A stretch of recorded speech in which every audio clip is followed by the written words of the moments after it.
Ex wants me to raise her affair. Baby after her fling died, while my grown kids who lied about their mother's affair and abandoned me for a better life are now begging for money, forgiveness, and to be a family.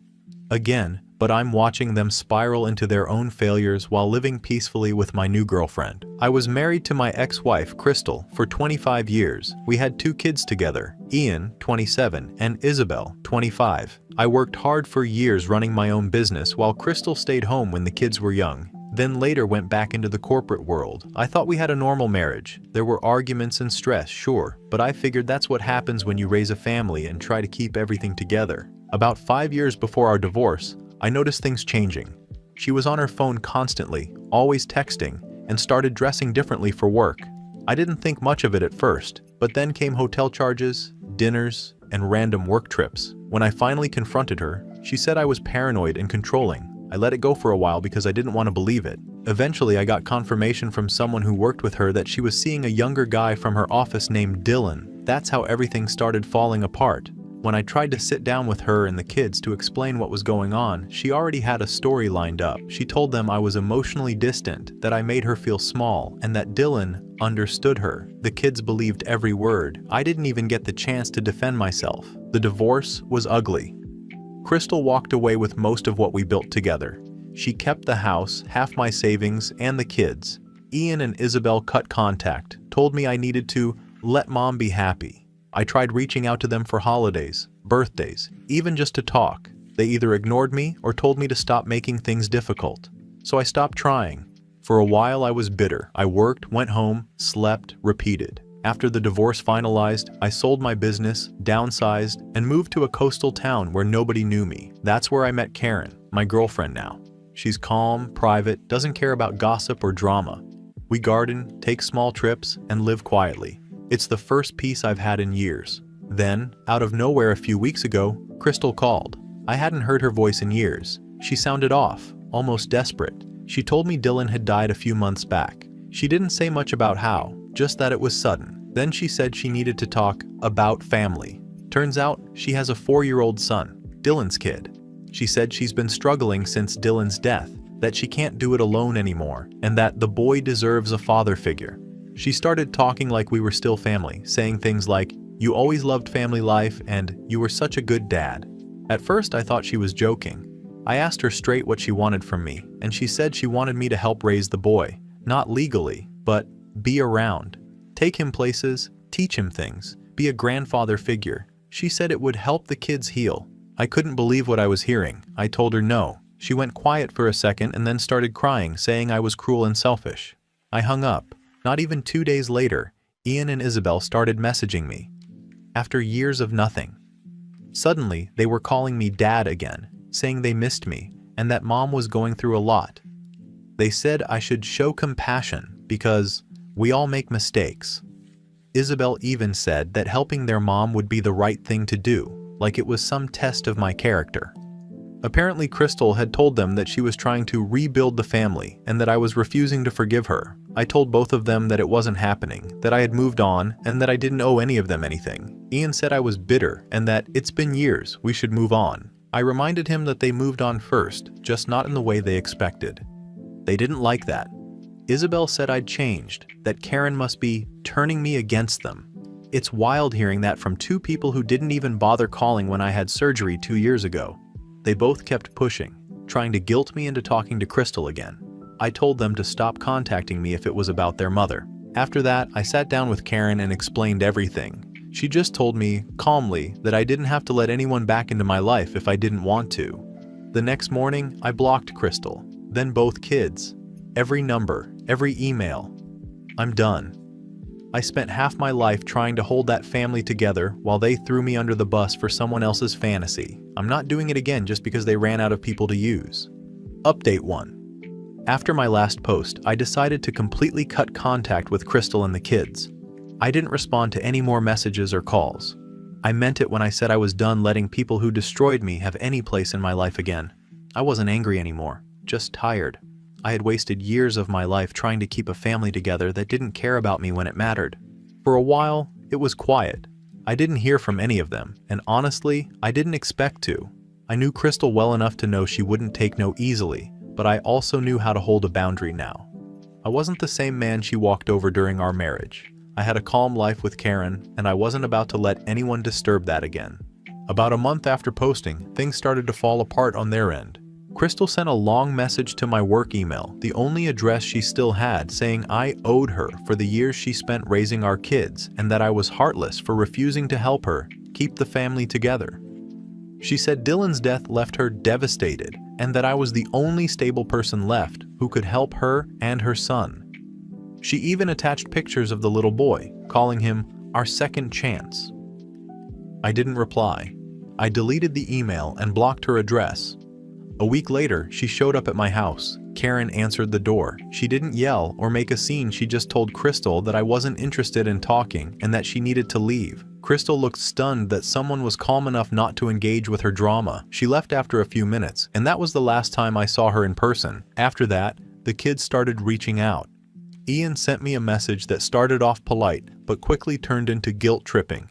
He said their mother was barely coping, and that I needed to be the bigger person.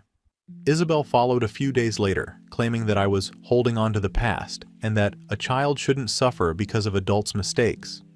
It was clear they had all discussed what to say. I ignored them at first, but the messages kept coming. Eventually, they dropped the emotional appeals and started asking for help. Ian wanted financial advice because he was in debt. Isabel wanted help finding work because she'd been fired. I didn't ask why, but mutual friends later told me Crystal had given Isabel a job at her company and then turned on her after an argument. Apparently, it was a mess. She was accused of unprofessional behavior and gossiping about Crystal to co-workers. Ian's life wasn't much better. His marriage was falling apart because of money issues. He'd tried to impress his wife's family by living beyond his means, and now couldn't keep up. He asked if he could move in with me, just temporarily, promising to get back on his feet. That was the moment I realized nothing had changed. They weren't sorry for what they did, they were just desperate. I told him no. I wasn't angry, just direct. I said I wasn't a safety net. I'd spent years trying to rescue people who never once reached for me when I was drowning. Ian didn't take it well. He accused me of abandoning my family again and said I'd regret turning my back on them. I didn't even bother replying. Crystal's situation only got worse. From what I heard, Dylan's family wanted nothing to do with her. They blamed her for what happened to him and even tried to get custody of the little boy for a while, claiming she was unfit. That didn't go anywhere, but it ruined what was left of her reputation. She burned through her savings and had to sell the house she bought after our divorce. She's renting now, barely getting by. At one point, she apparently told people that I was helping raise the boy to make herself look stable. A mutual friend called me laughing about it because everyone knew it was a lie. It made me realize how far she'd fallen from the confident, smug person who used to tell everyone how happy she was without me. Update 2. It's been a few months since I last heard from my ex or kids. After the last round of guilt trips and begging, it was peaceful for a while. Then it started again, just not directly at me this time. Karen got a message from Isabel out of nowhere. She was polite, even overly sweet. Said she wanted to patch things up and get to know the woman who made Dad happy. Karen showed it to me right away. I told her not to reply, but she said she'd handle it. Karen's the type who gives people a fair chance before deciding what they're about. So she agreed to meet Isabel for coffee, just to see what this was about. I didn't argue. I knew Karen wouldn't let anyone push her around. When she got there, it wasn't just Isabel. Crystal and Ian were there too. The whole thing was planned. They acted like it was a coincidence. But Karen said it was obvious from the second she walked in that it was an ambush. Crystal went on about how families should forgive and how I'd changed since being with Karen.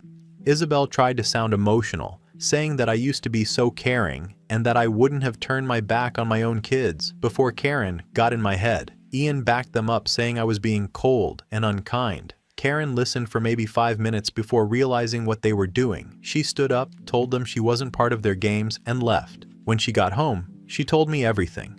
I didn't even get angry at first. It just felt exhausting. They couldn't reach me, so they tried going through her, thinking she'd be easier to manipulate because she's kind. I've seen this pattern from them before. Whenever one thing doesn't work, they just switch the angle. The next morning, I sent a short message to Ian and Isabel. I told them to stop contacting Karen and to never involve her again. I said if they needed closure, they'd have to find it without dragging other people into it. Ian replied almost immediately, blaming Crystal, said he didn't know she'd show up. Then Crystal messaged me from a different number, saying I was controlling and turning people against family. I blocked them both. I thought that would be the end of it, but a week later, I got a message from an old friend who used to know Crystal through mutual circles. He said things were getting messy in their little world. Apparently, after Karen walked out, Crystal had a breakdown in public, yelling about how I'd abandoned her and how everyone was against her. It got around fast. People who used to believe her version of the story that I was a distant husband and she fell out of love started realizing she'd been lying for years. Someone else told me that Crystal's company started losing clients because of her behavior. She'd been showing up to work late, crying in meetings, and ranting about Dylan's death and her ungrateful family. Eventually, she was asked to take a leave of absence. Ian, who'd been depending on her financially, was suddenly in a panic because she was the one bailing him out of his debt. Isabel wasn't doing any better. She'd been jumping between jobs and roommates. When Crystal's meltdown started, Isabel tried to distance herself, claiming she never agreed with what Crystal did. But the problem was, she'd already burned a lot of bridges defending her mother for years. The same people who used to pity her now saw how two-faced she was. What I found almost funny was that they were all turning on each other. Ian blamed Crystal for ruining everything. Crystal blamed Karen for changing me. Isabel blamed Ian for not keeping things calm. The same dynamic they used to use against me where they'd gang up on one person, now they were doing to each other. Update 3. It's been around 6 months since the last time I had any contact with my ex or kids. After the whole situation where they ambushed Karen and tried using her to get to me, I made it clear that there was no way back into my life. BTW, I never asked for these updates, but people love drama, and I guess I became a story in theirs.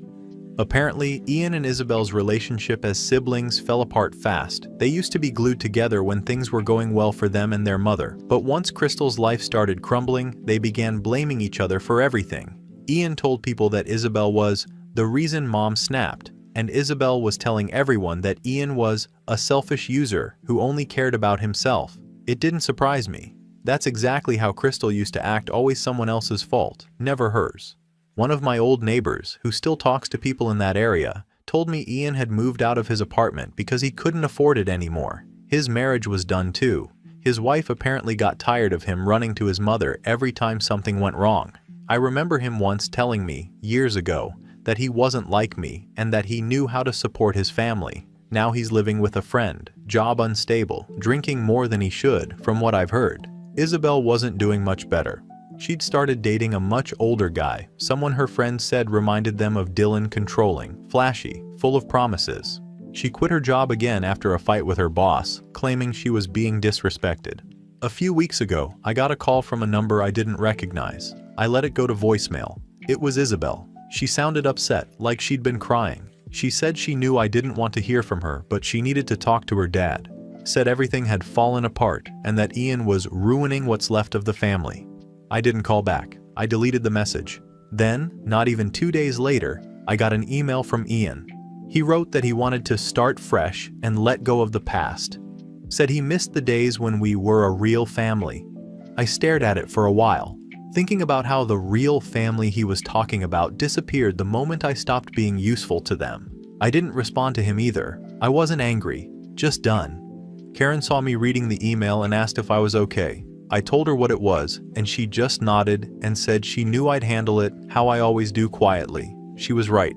I wasn't going to let myself get dragged back into that cycle again.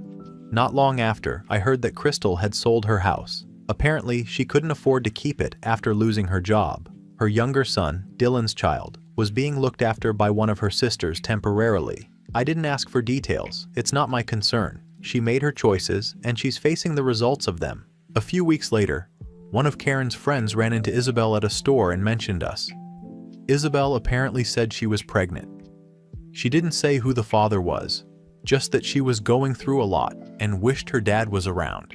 Karen told me about it when she got home, more as a heads up than anything else. She said Isabel looked lost. For a moment, I felt a small sting of sympathy, but it passed. I can't be the safety net they fall back on only after they've burned every bridge around them. Not long after, Isabel tried contacting Karen again. This time it was framed as just wanting advice. saying she didn't know how to handle the pregnancy and that she needed someone stable to talk to. Karen told her she wasn't comfortable being in the middle of family problems and wished her well. She didn't reply again after that. Later, I found out that Isabel had reached out to Ian around the same time, asking for help. He apparently told her she brought it on herself and that he had his own problems to deal with. They ended up getting into a huge fight, which spilled over on social media. They were both posting things that were clearly about each other, just vague enough to deny if anyone called them out. It was embarrassing to watch, even from a distance. Then another update came from a mutual acquaintance.